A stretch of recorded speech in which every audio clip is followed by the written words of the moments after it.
ഇവിടെ വലിയ മാറ്റമൊന്നും സംഭവിച്ചിട്ടില്ലല്ലോ. നമ്മൾ കേറിയപ്പോ ഉള്ളതുപോലെ തന്നെ. പോയിച്ചു വരട്ടെ സാറേ. ഞാൻ വിചാരിച്ച 6 മാസം കൊണ്ട് എന്തെങ്കിലുമൊക്കെ ഒരു മാറ്റം വരുമെന്ന്. നിനക്കെന്താണ് ഒരു മൗനം? ജയിലിൽ വിട്ട് പോകുന്നതിന്റെ ദുഃഖം? എടാ, സമൂഹത്തിൽ നിലയും വിലയും ഉണ്ടാവണമെങ്കിൽ ജയിലിൽ കിടക്കണം. പലരും മഹാന്മാരായത് തന്നെ അങ്ങനല്ലേ? നീ എന്താണ് ഒന്നും മിണ്ടാത്തത്? ഇനി എന്താ നിന്റെ ഉദ്ദേശം? അങ്ങനെ വഴിക്ക് വാ.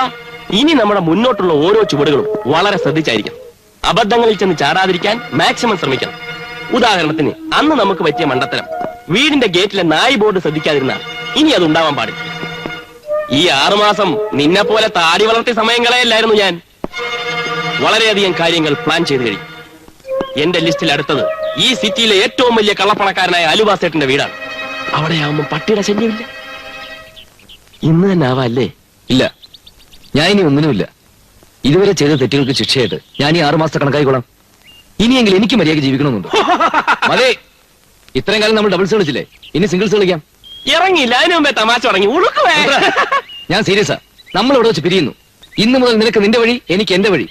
നീ ഇടത്തോട്ടാണെങ്കിൽ ഞാൻ വലത്തോട്ട്, അല്ല തിരിച്ചാണെങ്കിൽ അങ്ങനെ.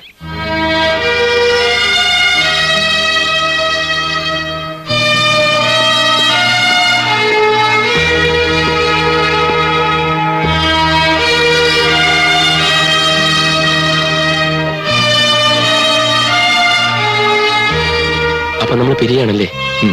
നിനക്ക് വിഷമമില്ലേ? ഇല്ല, നമ്മൾ ഒരുമിച്ച് നിന്നപ്പോഴൊക്കെ കുഴപ്പങ്ങളിൽ ചെന്ന് ചാടിയിട്ടുള്ളൂ.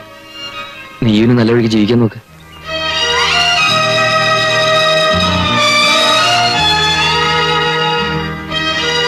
ശരിയല്ലേ? Good luck.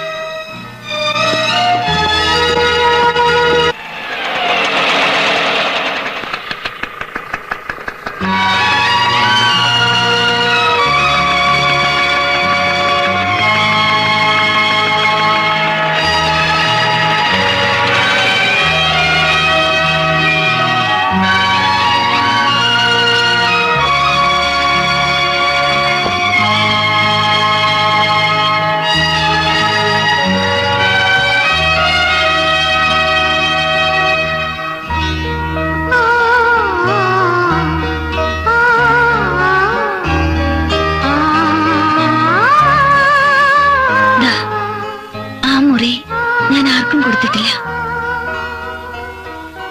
ഇന്ന് വരുമെന്ന് എനിക്കറിയായിരുന്നു.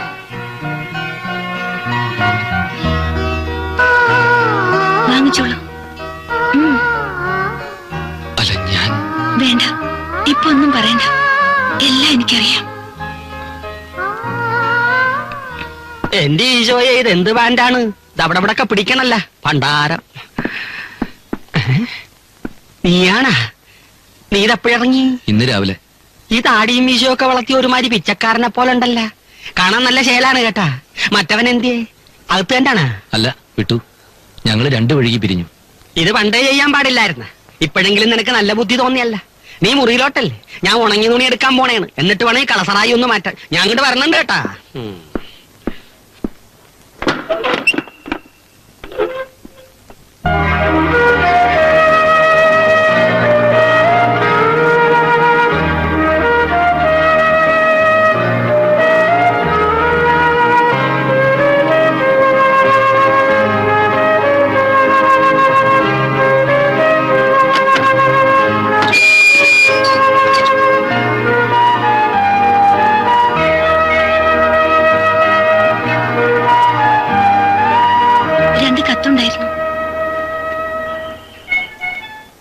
ക്ഷമിക്കണം.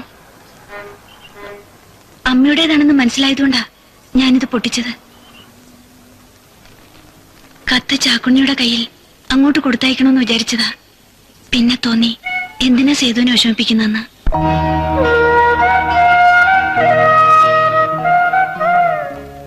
മാസമായി അമ്മയ്ക്ക് കാശ് അയച്ചിട്ട്. പട്ടിണി കിടന്നിട്ടാണെങ്കിലും ഒരിക്കലും ഞാനത് മുടക്കാത്ത. ഇതാ സേതുവിന്റെ അമ്മയ്ക്ക് അയച്ച മണി ഓർഡറിന്റേതാ. 1 മാസം പോലും മുടക്കിയിട്ടില്ല.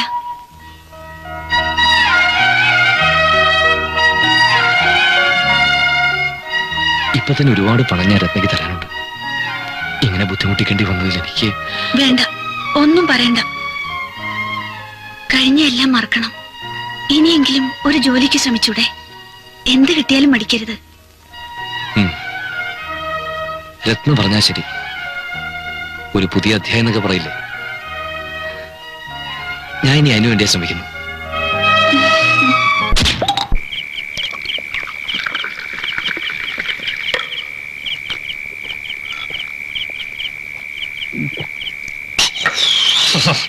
ഇവൻ ഭാര്യമർദ്ദിനിയാണ്. നീരങ്ങ് പിടിപ്പിച്ചേ. വേണ്ട കൊണ്ടേട്ടാ, മനസ്സിനൊരു സുഖമില്ല. അതിനാണ് ഈ സാധനം, സർവദുഃഖ സംഹാരിണി. എല്ലാ ദുഃഖവും മറക്കാനായിട്ട് കർത്താവ് കണ്ടുപിടിച്ച ആനാം വെള്ളമാണ് ഇവള്. നീ പിടിപ്പീര്. ഏയ്, എന്തായാലും എനിക്കൊന്നും വേണ്ട. നീ മോങ്ങണ്ട, നിനക്ക് നല്ലൊരു ജോലി ശരിയാവും. ജോലിക്ക് വേണ്ടി എവിടെയെങ്കിലും ചെന്നാ കാണിക്കാൻ ഒരു ഡിഗ്രിയോ സർട്ടിഫിക്കറ്റോ വേണ്ടേ? നീ VA വരെ പോയിട്ട് സർട്ടിഫിക്കറ്റ് ഒന്നും കിട്ടിയില്ലേ? കോഴ്സ് കംപ്ലീറ്റ് ചെയ്യാതെ അതൊന്നും കിട്ടില്ല ചാക്കുണ്ണിയേട്ടാ.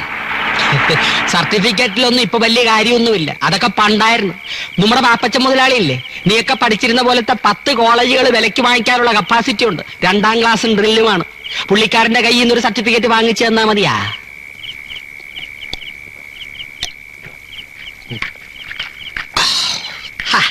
നീ എന്താടാ പിന്നെ അണ്ടികളഞ്ഞ അണ്ണാനെ പോലിരിക്കണത്? ഏതെങ്കിലും ഒരു സർട്ടിഫിക്കറ്റ് കിട്ടിയാൽ നിനക്ക് രക്ഷപ്പെടാൻ പറ്റുവാന്ന്?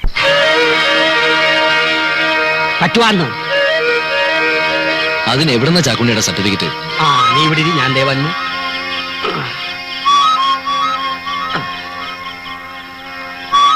ഈശോയേ.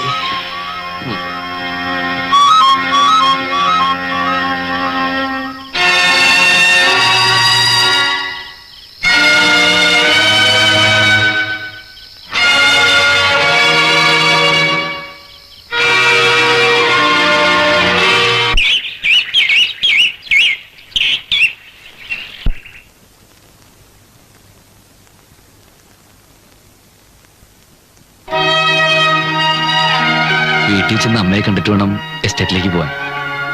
അവിടെ ചെന്ന ഉടനെ ഞാൻ എഴുതാം.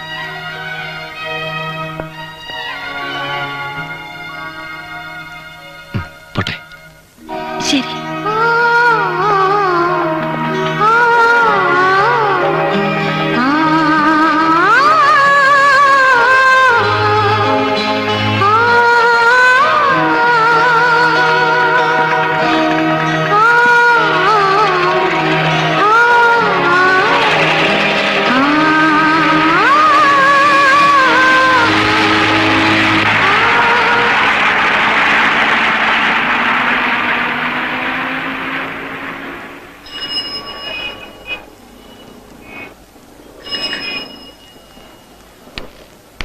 ആരാ രത്നമ്മ? ഞാനാ. വേറെ കത്തുണ്ട്.